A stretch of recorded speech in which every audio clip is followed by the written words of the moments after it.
ในอัมภัททสูตรนะครับครับเชิญครับอาจารย์ครับกราบนมัสการพระคุณเจ้าพระเถรานุเถระและสวัสดี ท่านที่รับฟังและรับชมนะคะอัตถกถาอัมภัททสูตรลำดับนั้นแลพระผู้มีพระภาคเจ้าทรงดำริว่าอัมภัททมานพนี้จำเดิมแต่เวลาที่ตนมาแล้วเมื่อจะพูดกับเราก็พูดเพราะอาศัยมานะอย่างเดียวไม่รู้จักประมาณของตนเหมือนคนจับอสรพิษที่คอเหมือนคนกอดกองไฟไว้เหมือนคนลูบคลำช้างตกมันที่งวงฉะนั้นเอาเถอะเราจะให้เขาเข้าใจจึงตรัสว่าอัมภัททะเธอมีธุระอัตถิกวโตโขปนะเตอัมภัททะดังนี้เป็นต้นในบทเหล่านั้นมีใจความว่าความต้องการกล่าวคือกิจที่จะต้องมากระทำของจิตนั้นมีอยู่เหตุนั้นจิตของมานพนั้นจึงชื่อว่ามีความต้องการจิตมีความต้องการของเขามีอยู่เหตุนั้นเขาจึงชื่อว่ามีจิตมีความต้องการของมานพนั้นใจความว่าท่านมีจิตมีความต้องการจึงได้มาหน้าที่นี้คำว่าโขปนะเป็นเพียงนิบาตคำว่าก็พวกเธอมาเพื่อประโยชน์ยายะโทปันตถายะคือด้วยประโยชน์อันใดเล่าคำว่าพึงมาอาคัตเฉยยาถะความว่า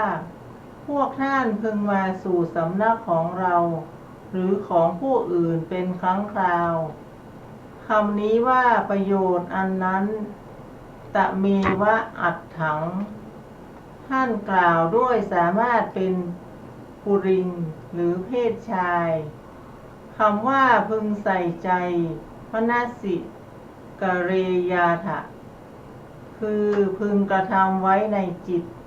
อธิบายว่าท่านอันอาจารย์ใช้ให้มาด้วยกรณียกิจของตนมิได้ใช้ให้มาเพื่อต้องการจะลบหลู่เราเพราะฉะนั้นท่านจงใส่ใจถึงเฉพาะกิจอันนั้นเถิดพระผู้มีพระภาคเจ้าครั้นทรงแสดงวัดของผู้มาสู่สำนักของผู้อื่นแก่มานพนั้นอย่างนี้แล้ว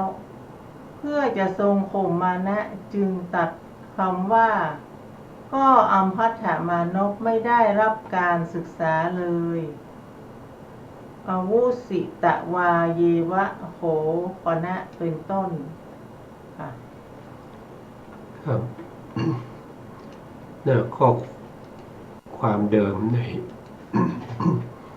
ในครั้งก่อนอัมภัททมานพเนี่ยท่านก็ได้รับคำสั่งจากอาจารย์ของท่านนะครับก็คือพราหมณ์ปกลสาติเป็นผู้เป็นอาจารย์สั่งให้อัมภัททะเนี่ยมาดูที่ว่า สมณโคดมเนี่ยเป็นพระพุทธเจ้าจริงหรือเปล่า เมื่ออัมภัททมานพ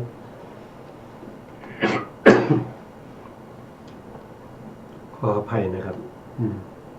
เมื่ออัมภัททมานพมาถึงนะครับอัมภัททมานพก็มุ่งคิดที่จะลบหลู่พระพุทธเจ้าด้วยการไม่ทำการกราบไหว้นะไม่แล้วก็พูดจาก็พระพุทธองค์นั่งอยู่แต่เขาจะเดินกลับไปกลับมาแล้วก็พูดแล้วก็คำพูดจาก็เป็นคำพูดจาที่ไม่สมควรเช่นว่าสมณะโล้นนะครับเป็นทาสของพวกพราหมณ์อย่างนี้นะครับเป็นการพูดที่ดูถูกพระพุทธองค์นะครับพระพุทธองค์ก็ตัดเตือนว่าอย่าพูดมากเลยเธอมาด้วยเรื่องอะไร เธอจงจำกิจของตัวเองว่าตัวเองจะมาทำอะไรนะครับอย่ามาพูดว่าอย่างนั้นอย่างนี้นะครับนี่ก็เป็นที่มาที่พระพุทธองค์ได้ตรัสที่อาจารย์ท่านได้สาธยายไปแล้วนะครับซึ่งการถ้าเราติดตามในรายการนี้นะครับเราก็จะได้รู้ตั้งแต่ต้นมานะครับว่าเป็นยังไงนะครับอันนี้อัมพทามานพเนี่ยเดิมทีเนี่ยเป็นปู่นะปู่หรือย่าของเขาเนี่ยนะครับก็เป็นคนรับใช้ของพวกสักยะในสมัยพระเจ้าโกกาติกะนะโกกาติกะนะเขาเป็นคนรับใช้นะครับเป็นคนรับใช้เพราะวงของสกะนะครับแล้วต่อมาเนี่ยนะเขาก็ได้ปู่ของเขาเนี่ยนะครับก็ได้ออกลาออกจากความเป็นทาสนะเขาก็ปล่อยให้ไปเพราะว่าไปบวชเป็นฤาษีนะเมื่อบวชเป็นฤาษีแล้วเนี่ยก็ทำคุณวิเศษให้เกิดขึ้นนะครับสามารถที่จะมีโลกิยะอภิญญาเมื่อมีโลกิยะอภิญญาแล้วก็มาขอลูกสาวของกษัตริย์นะครับก็เลยมีปัญหาพระพุทธองค์ก็เล่าเรื่องนี้ให้ฟังว่าตระกูลเดิมของท่านเนี่ยเป็นแค่คนรับใช้นะครับนี่ก็เป็นที่มานะครับเป็นที่มาในเรื่องของอัมพทะนะอัมพทามานพนะครับส่วนเรื่องจะเป็นยังไงต่อไปนะครับเราก็มาฟังอาจารย์ท่านจะได้สาธยายต่อนะครับเชิญครับอาจารย์ครับคำนั้นมีใจความว่าแหน่ท่านผู้เจริญพวกท่านจะต้องดูอัมพทามานพนี้เรียนยังไม่จบมิได้สำเร็จการศึกษายังเป็นคนเล่าเรียนน้อยอยู่ในสำนักอาจารย์คำว่าสำคัญตัวว่าได้รับการศึกษาดีแล้วมุสิตะมานิงความว่าอัมพทมานพสำคัญตนว่าเราเรียนจบแล้วสำเร็จการศึกษาแล้วเป็นผู้คงแก่เรียนก็การที่อัมพทะนั่นทักทายด้วยคำหยาบอย่างนี้ยังมีเหตุอื่นอีกไหมนอกจากไม่ได้รับการศึกษาอบรมเพราะฉะนั้นบุคคลทั้งหลายที่ไม่รู้เองไม่ได้ศึกษาเล่าเรียนได้ฟังมาน้อยในตระกูลของอาจารย์จึงมักกล่าวอย่างนี้คำว่ากุปิโตหรือเท่ากับกุทุโธแปลว่าโกรธแล้วคำว่าขัดใจอนัตตมโนแปลว่ามีใจไม่ใช่ของตนหรือเสียใจ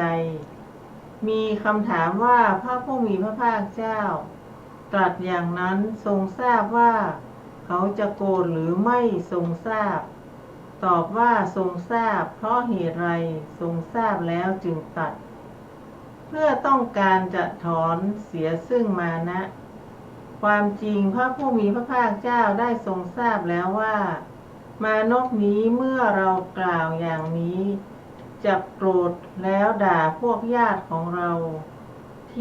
ทีนั้นเราจะยกเอาโคตรกับโคตรยกเอาตำนานตระกูลกับตำนานตระกูลขึ้นมาอ้างตัดธงคือมานะที่เขายกขึ้นสูงประดุจให้เทียมกับพระคะพรหมที่โคนด้ามแล้วทำให้เหือดหายไปเปรียบดังหมอผู้ฉลาดชำระล้างสิ่งที่เป็นโทษออกจากร่างกายฉะนั้นคำว่าด่าหังเสนังหังเสโตคือกล่าวเสียดสีความว่าข่มขู่วัมเพนุโตคือเหยียดหยามคำว่าให้ได้รับความเสียหายปาปิโตภวิสติคือจับเป็นผู้ให้ถึงโทษมีความเป็นผู้ดุร้ายเป็นต้นค คำว่าดุร้ายหรือจันทาคือประกอบด้วยความโกรธที่อาศัยมานะคำว่าหยาบช้าหรือพรุษาคือกล้าแข็งคำว่ามีใจเบาละหุสาคือใจเบาพวกเขาย่อมยินดีบ้างยินร้ายกับสิ่งเล็กน้อยคือเลื่อนลอยไปตามอารมณ์เล็กน้อยเหมือนกับกระโหลกน้ำเต้าล่องลอยไปบนหลังน้ำฉะนั้นคำว่าพูดพร่ำหรือละภาษาคือมักชอบพูดมากมานพพูดโดยมีประสงค์ว่าสำหรับพวกสากยะเมื่ออ้าปากแล้วคนอื่นไม่มีโอกาสที่จะพูดเลยคำว่าสมานานี้เป็นไวยพจน์ของบทแรกคือสันตาแปลว่าเป็นคำว่าไม่สักการะหรือนะสักกะโรติคือไม่กระทำด้วยอาการที่ดีแก่พวกพราหมณ์คำว่าไม่เคารพหรือนะครุโรติคือไม่กระทำความเคารพในเหล่าพราหมณ์คำว่าไม่นับถือนะมาเนติคือไม่รักใคร่ด้วยใจคำว่าไม่บูชานะปูเชนติคือไม่กระทำการบูชาแก่พวกพราหมณ์ด้วยพวงดอกไม้เป็นต้นคำว่าไม่อ่อนน้อมนะอปจายันติคือไม่แสดงการกระทำความนอบน้อมคือความประพฤติถ่อมตนด้วยการกราบไหว้เป็นต้นคำว่าตะยิทังตัดคำเป็นตังอิทังแปลว่านี้นั้นคำว่าพวกสากยะยะที่เมสากยามีใจความว่าพวกสากยะเหล่านี้ไม่สักการะพวกพราหมณ์ไม่ยำเกรงพวกพราหมณ์การไม่กระทำสักการะเป็นต้นของพวกสากยะเหล่านั้นทุกอย่างไม่สมควรคือไม่เหมาะสมเลย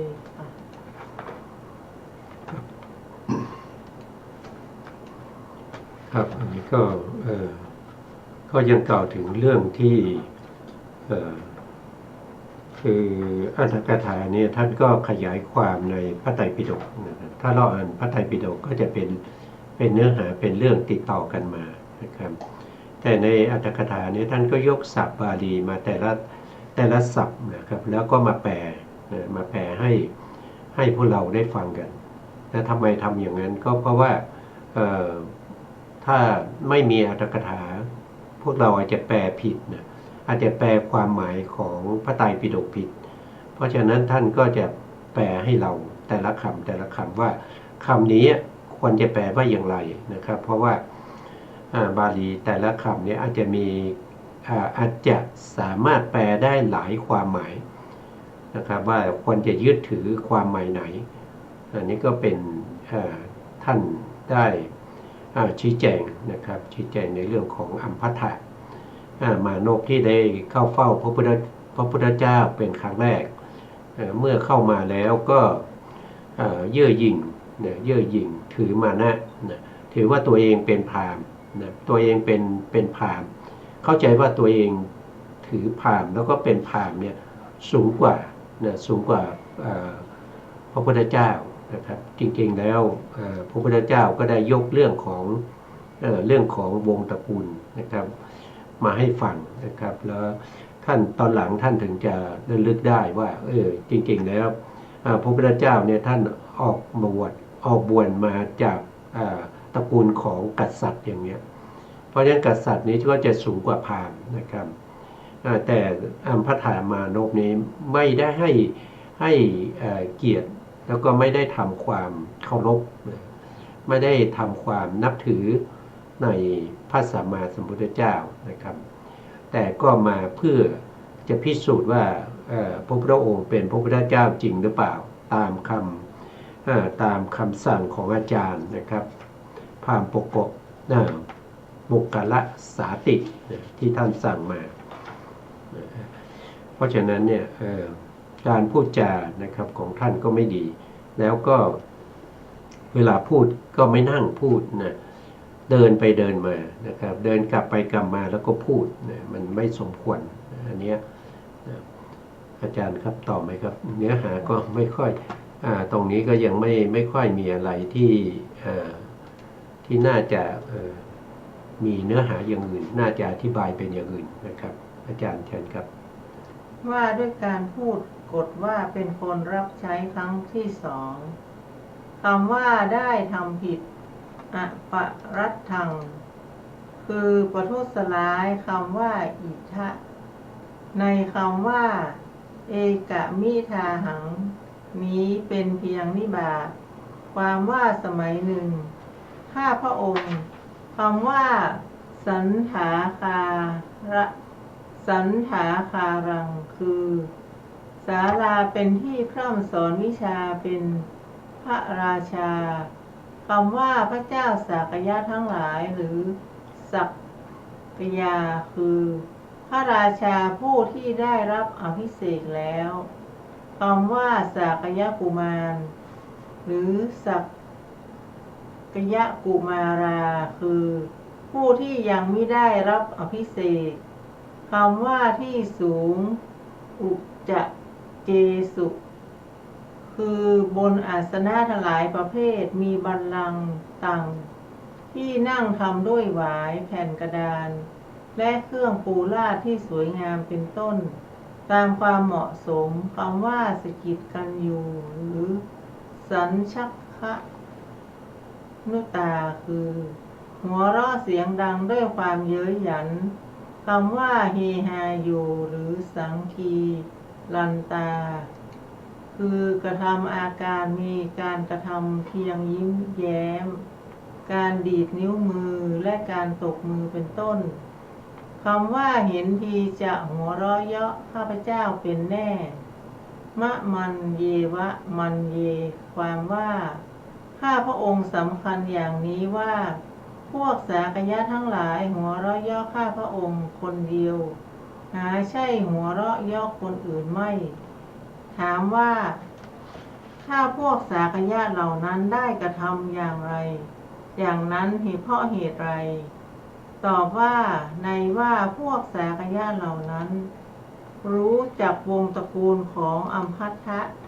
และในเวลานั้นอัมพัทธะนี้เอามือข้างหนึ่งจับชายผ้านุ่งที่เขานุ่งห้อยลงมาจนจดปลายเท้าสายก้านคอเดินมาเหมือนคนที่เมาด้วยความเมาคือมานะที่นั้นพวกสากยะทั้งหลายจึงกล่าวว่าแน่ผู้เจริญพวกท่านจงดูเหตุแห่งการมาของอัมพันธะผู้กันหา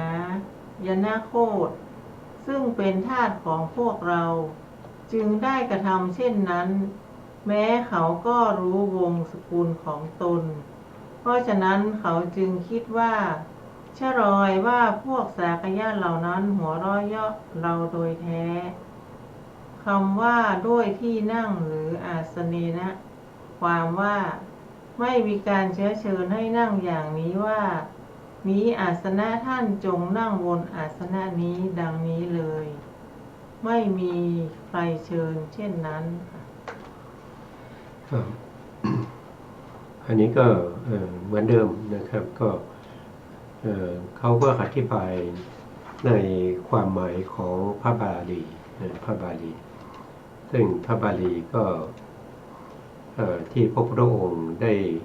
ด้แสดงนะครับได้แสดงพระธรรมานกนี้เป็นผู้ที่เย่อหยิ่งเย่อหยิ่งคำว่าเย่อหยิ่งหรือมานะเนี่ยก็คือปกติแล้วมานะก็คือเย่อหยิ่งมานะนี่บางทีคนไทยเราเนี่ยได้ยินคำนี้อาจจะเข้าใจผิดนะอาจจะเข้าใจผิดตามความหมายของคนไทยก็คือมีมานะก็คือมีความอุตสาหะในการที่จะทำอะไรให้สำเร็จด้วยมานะแต่มานะในพระบาลีหรือในบาลีนะไม่เหมือนกันคำว่ามานะก็คือความเย่อหยิ่งถือตัวจองหองนะครับหรือเป็นบุคคลที่ ถือว่าตัวนี้ใหญ่กว่าหรือสูงกว่าผู้อื่นนี่คือมานะในบาลีนะครับไม่เหมือนกับที่เราภาษาไทยนะครับมานะนี่เป็นเจตสิกที่ประกอบอยู่ในโลภะมูลจิตโลภะมูลจิตประเภทที่เป็นทิฏฐิคตวิปยุตก็จะมีอยู่4ดวงด้วยกันใครที่มีมานะคนนั้นก็จะเป็นคนที่ไม่ฟังคนอื่นไม่ฟังคนอื่นไม่เห็นคนอื่นแล้วก็เป็นคนที่ไม่คล้ายๆเป็นคนที่อยู่ต่ำกว่าเราอย่างเงี้ยนะครับยกตัวเองสูงกว่าคนอื่นตัวเองดีกว่าคนอื่นตัวเองเด่นกว่าคนอื่นตัวเองเป็นใหญ่กว่าคนอื่นโดยไม่คิดถึงวงตระกูลไม่คิดถึงสิ่งที่ล่วงมาแล้วอันนี้ก็เป็นมานะเป็นมานะอาจารย์ต่อไหมครับค่ะว่าด้วยการพูดปดว่าเป็นคนใช้ครั้งที่3คำว่านางนกไส้หรือลัทธิกาได้แก่นางนกตัวเล็กๆที่อาศัยอยู่ตามซอกระหว่างก้อนดินในนาคำว่าในรังหรือปุราวะเกคือในที่นี้เป็นที่อยู่อาศัยคำว่าเป็นสัตว์พูดได้ตามความปรารถนาหรือกามลาปินังคือมันจะกล่าวตามที่ตนปรารถนาคือมันอยากพูดอะไรก็พูดสิ่งนั้นออกมาหงส์ก็ดีนกกระเรียนก็ดีนกยูงก็ดีมาแล้วจะห้ามมันว่าเจ้าพร่ำพรอดไปทำไมดังนี้ไม่ได้คำว่าข้องใจหรืออภิสัชชิตังคือที่จะต้องขัดด้วยอำนาจแห่งความโกรธเมื่อพระผู้มีพระเจ้าตรัสอย่างนี้แล้วมานพเข้าใจว่าพระสมณะโคดมนี้กระทำพระญาติของพระองค์ให้เป็นเช่นกับนางนกไส้กระทำพวกเราให้เสมอกับหงส์นกกระเรียนนกยูงคราวนี้คงจะหมดมานะแล้วจึงแสดงวันณะ4ยิ่งขึ้นไปอีกค่ะครับวันณะ4นะครับวันณะ4ก็จะมีวันณะที่เป็นกษัตริย์เป็นกษัตริย์2ก็คือเป็นพราหมณ์3ก็คือเป็นแพทย์ก็คือพวกที่เป็นทหารเป็นอะไรพวกนี้นะครับเป็นแพทย์แล้วก็เป็นสูตรก็เป็นพวกที่เป็นพ่อค้าอะไรต่างๆนะครับอันนั้นก็คือวันณะ4วันณะ4ในสมัยก่อนแม้กระทั่งปัจจุบันในประเทศอินเดียเนี่ยท่านก็ยังถือเรื่องของวันณะอยู่นะครับถือวันณะว่าต้องเรียงลำดับของตระกูลนะครับวันณะใครเป็นพราหมณ์ก็จะเกิดเป็นพราหมณ์อยู่ถ้าเกิดมาเป็นพราหมณ์ก็เป็นพราหมณ์ไม่ได้ดูที่คุณธรรมไม่ได้ดูที่คุณธรรม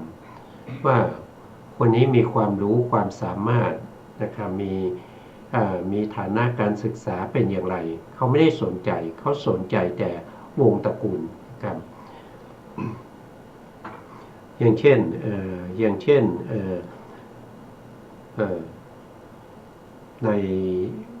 ในประเทศอินเดียนะครับมีแอมเบก้าเนี่ยไม่รู้ว่าจะรู้จักหรือเปล่าแอมเบก้าเนี่ยเขาเป็นจันทานเขาเป็นจันทานนี่มาจากไหนจันทานก็คือมาจากการที่มีการตระกูลที่เขาแต่งงานกันโดยข้ามวรรณะนะครับอย่างเช่นพราหมณ์ไปแต่งงานกับสูตรอย่างเงี้ยนะครับหรือว่าสูตรไปแต่งงานกับแพทย์นะครับที่ข้ามตระกูลกันเนี่ยถ้าลูกออกมาก็เป็นจันทาน จันทานนี่เป็นบุคคลที่เป็นวรรณะที่ต่ำที่สุดนะครับเวลาจะไปเรียนหนังสือสมัยแอมเบกาเนี่ยนะครับท่านเป็นจันทานเนี่ยท่านต้องไปนั่งกับพื้นนะท่านต้องนั่งอยู่กับพื้นนะครับแล้วก็พวกพราหมณ์พวกแพทย์หรือสูตรพวกเขาก็จะนั่งอยู่บนโต๊ะนั่งเก้าอี้นะครับแต่แอมเบกาต้องนั่งกับพื้นเรียนหนังสือนะจนในที่สุดเรียนจนจบแล้วนะเขาก็สามารถที่จะไปเรียนต่อต่างประเทศได้นะแล้วเขาก็ได้เป็นด็อกเตอร์แอมเบกานะครับต่อมาไม่นานนะครับเขาก็ได้ลงเรื่องเล่นการเมืองนะจนในที่สุดเขาได้เป็นรัฐมนตรีนะครับแล้วก็เขาเป็นคนที่ร่างรัฐธรรมนูญนะเป็นคนที่ร่างรัฐธรรมนูญของประเทศอินเดียนะครับแล้วก็ใช้มาจนถึงทุกวันนี้นะครับรัฐธรรมนูญของประเทศอินเดียนะแต่นั้นก็คือเป็นบุคคลที่มาจากตระกูลที่ต่ำที่สุดของอินเดียอันนี้มันไม่เกี่ยวกันนะครับมันไม่เกี่ยวกันกับเรื่องของความรู้ความสามารถนะแต่คนที่ไปถือวันหน้าเนี่ยเป็นคนที่ไม่เข้าใจนะไม่เข้าใจเรื่องของคุณธรรมว่าการยกย่องเนี่ยเราต้องยกย่องในเรื่องของคุณธรรมไม่ได้ยกย่องเรื่องของวรรณะนะไม่ได้ยกย่องในเรื่องของเกิดมาเป็นพราหมณ์ก็ต้องเป็นพราหมณ์ตลอดไปมันไม่ใช่อย่างนั้นนะมันไม่ใช่อย่างนั้นถ้าเกิดพราหมณ์คนนั้นมันไม่ดีนะไปปล้นนะไปจี้ไปขโมย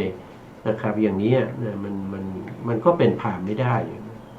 นะต้องดูที่คุณธรรมนะครับอันนี้พระพุทธองค์ก็จะได้แสดงต่อไปนะครับนะครับอาจารย์ครับ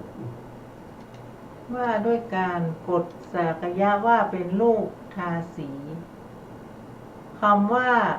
เหยียบย่ำหรือนิมมาเทติคือเหยียบย่ำได้แก่ กระทำให้หมดความนับถือคือคำว่าถ้ากระไรเรายันหูนาหังคือถ้ากระไรเราในว่าคำว่ากันหายานาโคตพระโคดมนี้อัมพัทธะได้กล่าวออกมาด้วยเสียงอันดังถึง3 ครั้งถามว่าเขากล่าวขึ้นเพราะเหตุไรถ้าไม่รู้หรือว่าเป็นโคตที่ไม่บริสุทธิ์ตอบว่าเขารู้แน่แต่ถึงจะรู้ก็สำคัญเอาว่าเหตุนี้ปกปิดไว้เหตุนั้นพระสมณโคดมนี้ก็ไม่ทรงทราบพระมหาสมณะเมื่อไม่ทรงทราบจักตัดได้อย่างไรเล่าจึงได้กล่าวขึ้นเพราะความที่ตนเป็นผู้กระด้างด้วยมานะคำว่าอันเป็นของมารดาบิดามาตาเปติกังแปลว่าเป็นสมบัติตกทอดของมารดาบิดาคำว่าชื่อและโคตนามโคตตังคือชื่อด้วยอำนาจแห่งบัญญัติโคตด้วยอำนาจแห่งการสืบพันธุ์คำว่ารำลึกถึงอยู่อนุสัตสรโตคือนึกถึงอยู่ได้แก่ส่องไปถึงต้นตระกูลคำว่าลูกเจ้าไอยปุตตุตาคือลูกเจ้านายคำว่าลูกนางทาสีปุตโตคือเป็นลูกของนางทาสีในเรือนหรือหญิงรับใช้เพราะฉะนั้นพระผู้มีพระภาคเจ้าจึงทรงแสดงว่าคนใช้ควรเข้าไปหาเจ้านายโดยประการใดพวกสากยะเห็นท่านไม่เข้าไปหาโดยประการนั้นจึงกล่าวเย้ยหยันให้ต่อแต่นี้พระผู้มีพระภาคเจ้าคันทรงประกาศความที่อัมพัทธะนั้นเป็นทาส และความที่พวกสากยะเป็นนายแล้ว เมื่อจะทรงนำวงสกุลของพระองค์และของอัมพัทธะมา จึงตัดพระดำรัสว่า ก็พวกสากยะสักยาโหปนะเป็นต้น ในคำเหล่านั้นคำว่าอ้างถึงหรือทหันติ แปลว่าตั้งไว้ ใจความว่าพวกสากยะพูดกันว่า พระเจ้าโอกากราชเป็นบรรพบุรุษของเรา ได้สดับมาว่าในเวลาที่พระราชานั้นตัด รัศมีจะพุ่งออกมาจากพระโอษฐ์เหมือนพบเพลิง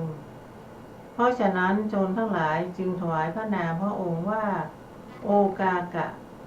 คำว่าให้ออกหรือปัปพาเชสิคือนำออกไปค่ะ ครับผมอันนี้ก็อันนี้ก็ยังพูดถึงเรื่องของตระกูลอยู่นะครับก็พูดถึงอัมพัทธะเนี่ย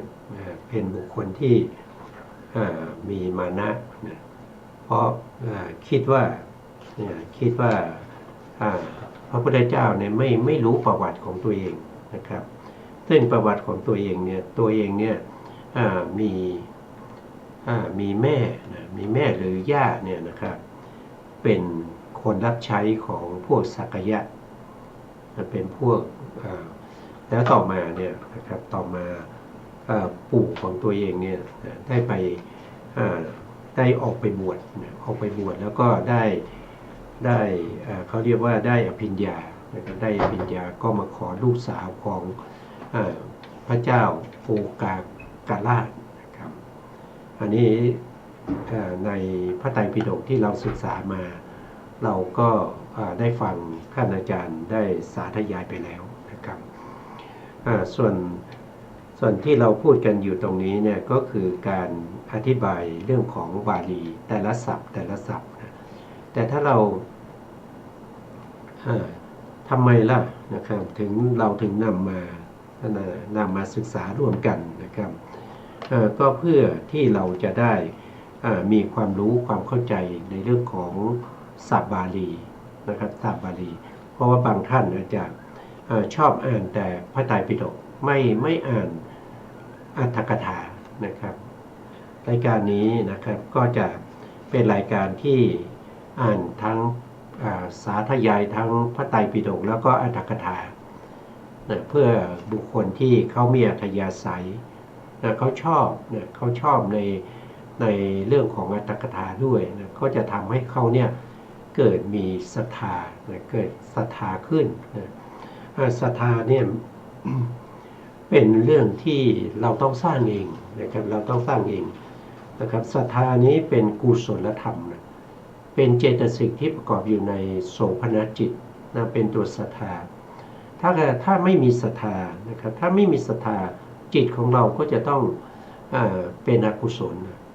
นะเมื่อเป็นอกุศลเหล่านั้นมันก็จะมีโทษนะมันก็จะมีโทษแล้วก็มีโทษแล้วก็ยังให้ผลเป็นความทุกข์ด้วยนะศรัทธาเนี่ยเป็นเจตสิกที่เป็นโสภณเจตสิกดวงที่หนึ่งนะดวงที่หนึ่งโสภณเจตสิกมีอยู่25ดวงใน25ดวงนี้จะมีศรัทธาเป็นดวงแรกนะครับเพราะฉะนั้นศรัทธาจึงสำคัญพระพุทธองค์ให้ความสำคัญเรื่องของศรัทธาศรัทธานอกจากนั้นยังเป็นอริยทรัพย์ด้วยนะอริยทรัพย์ด้วยเป็นทรัพย์ที่เราสามารถที่จะนำติดตัวไปในวัฏสงสารบุคคลที่มีศรัทธาในพระรัตนตรัยนะครับมีศรัทธาในพระพุทธพระธรรมพระสงฆ์เนี่ย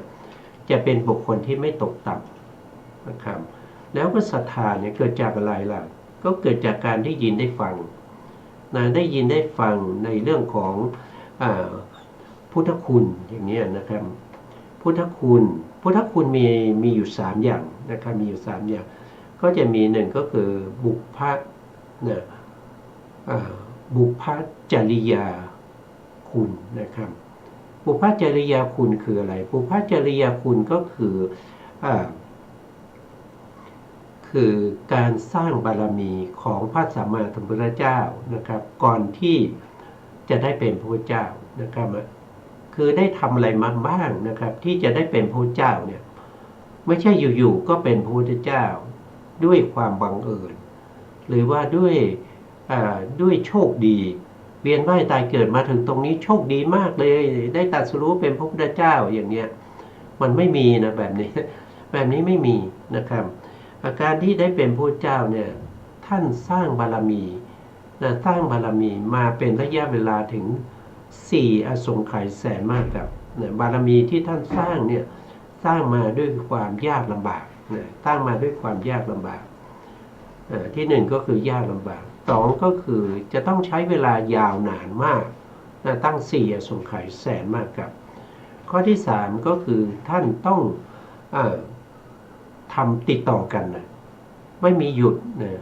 คือทุกภพทุกชาติที่เกิดมาก็ต้องสร้างบารมีนะครับไม่ใช่ว่าภพนี้สร้างบารมีพอไปภพหน้าโอ้เหนื่อยมากนะครับขอหยุดพักก่อนนะไม่ได้นะไม่ใช่อย่างนั้นต้องสร้างบารมีติดต่อกันนะอันนี้คือข้อที่3นะครับข้อที่4การสร้างบารมีของพระโพธิสัตว์ที่จะเป็นพระเจ้าเนี่ยจะต้องสร้างบารมีด้วยความเคารพนะต้องเคารพในบารมีทั้ง10ประการนะครับถ้าจำได้ด้วยความ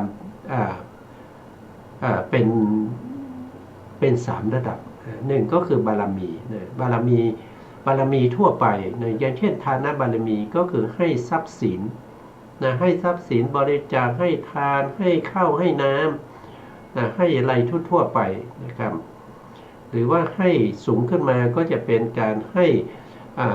อย่างเช่นสละราชสมบัติเนี่ยให้ใครมาขอก็ให้ไปอันนี้คือให้ทรัพย์สินเงินทองทั้งหลายนะครับเครื่องแต่งตัวอะไรช้างม้า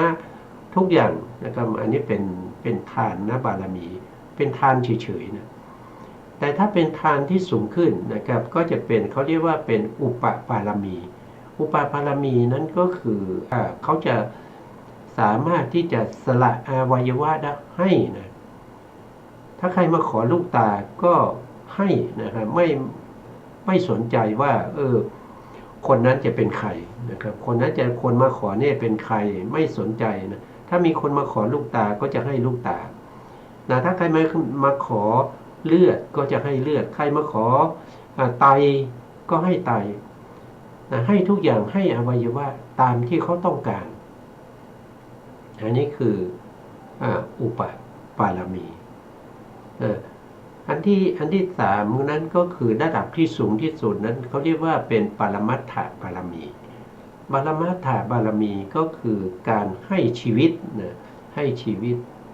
นะใครมาขอชีวิตก็ให้นะใครมาขอเสียงขอหัวนะก็ให้ไปใครจะมาขอหัวใจก็ให้ไปนะนี่ก็เป็นบารมีระ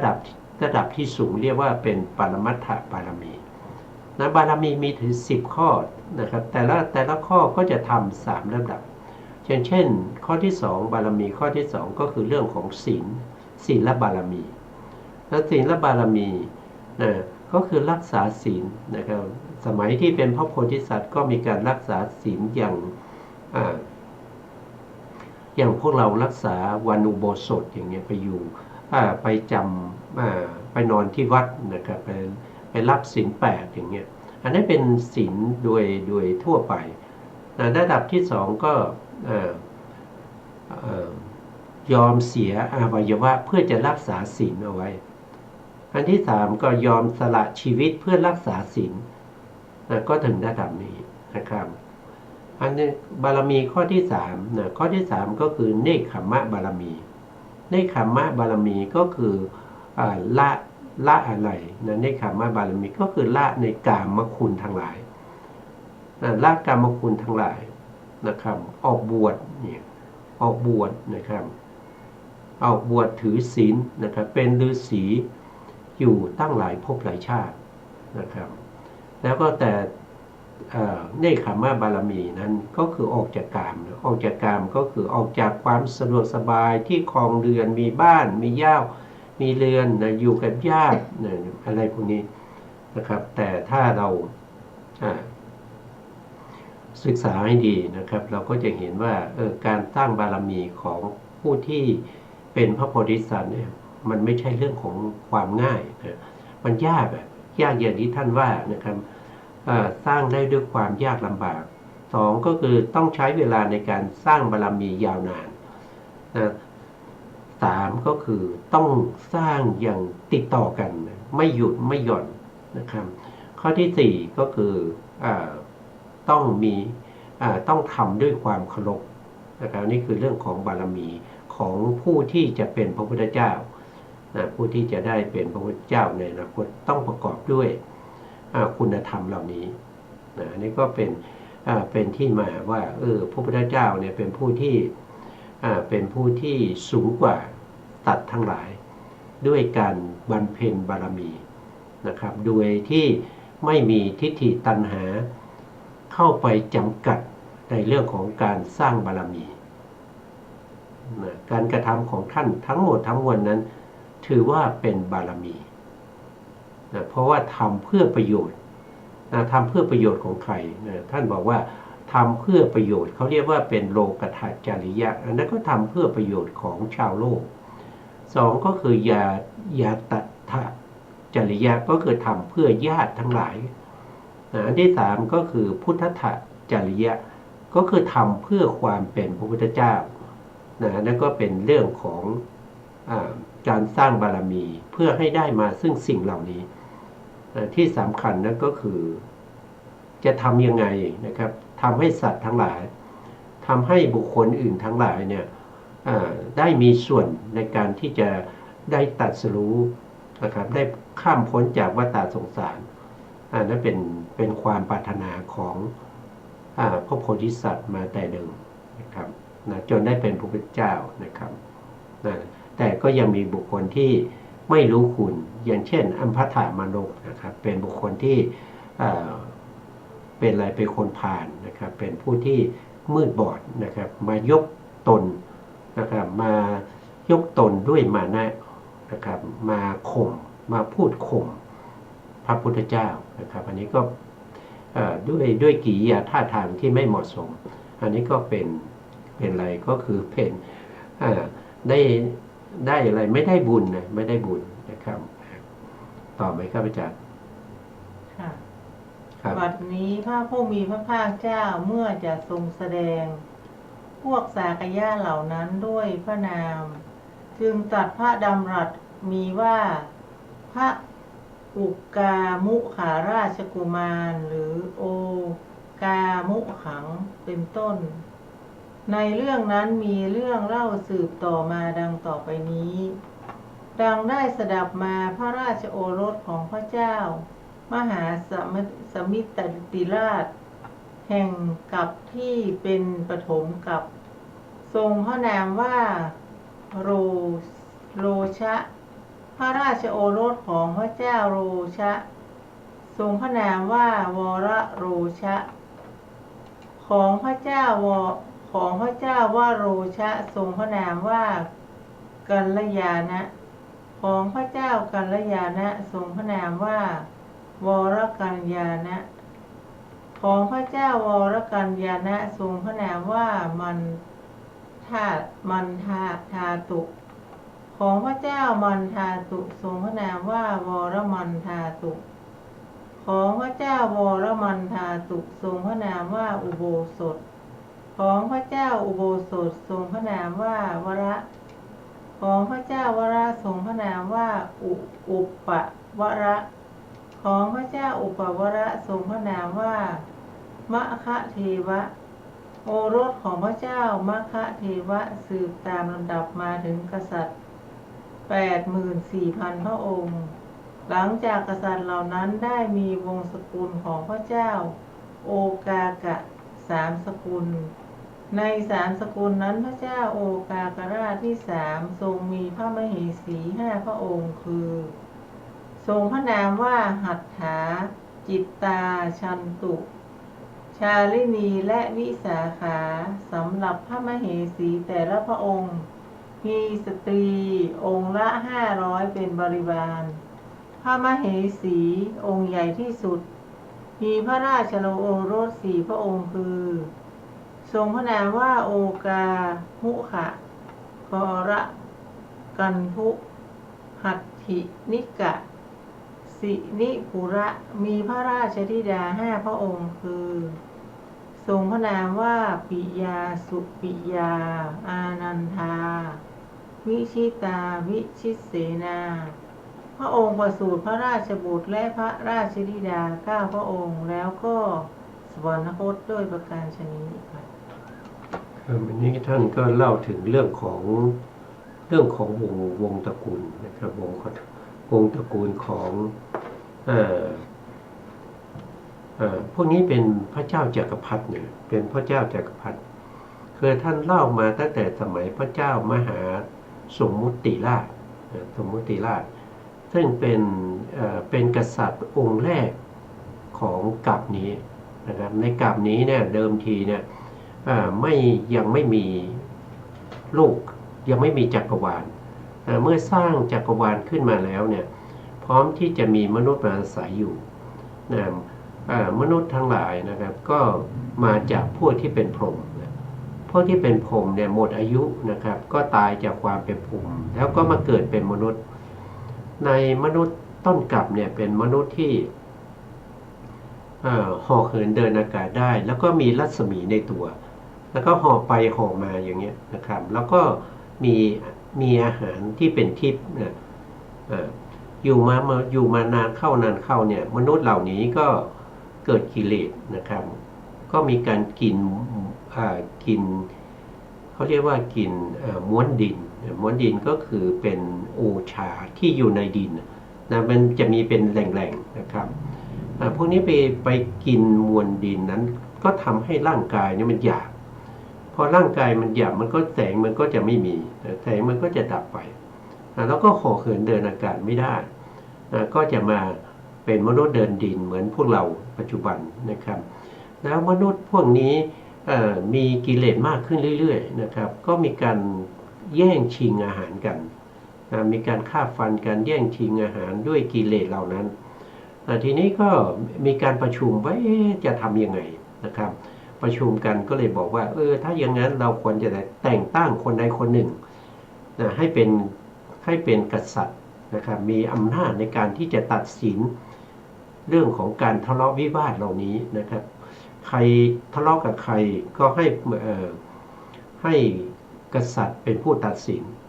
นะครับก็เลือกสรรกันไปมาก็ได้พระเจ้ามหาสมุติราชนี่แหละนะครับเป็นกษัตริย์องค์แรกของโลกใบนี้นะครับอันนี้ก็พูดถึงประวัติของ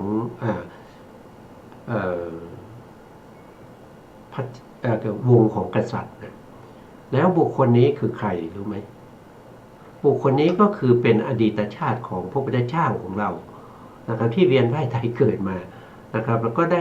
รับตำแหน่งเป็นพระมหาสมุติราชนะครับเป็นกษัตริย์องค์แรกในโลกปัจจุบันนี้นะก็สืบเชื้อสายกันมาเรื่อยๆนะครับ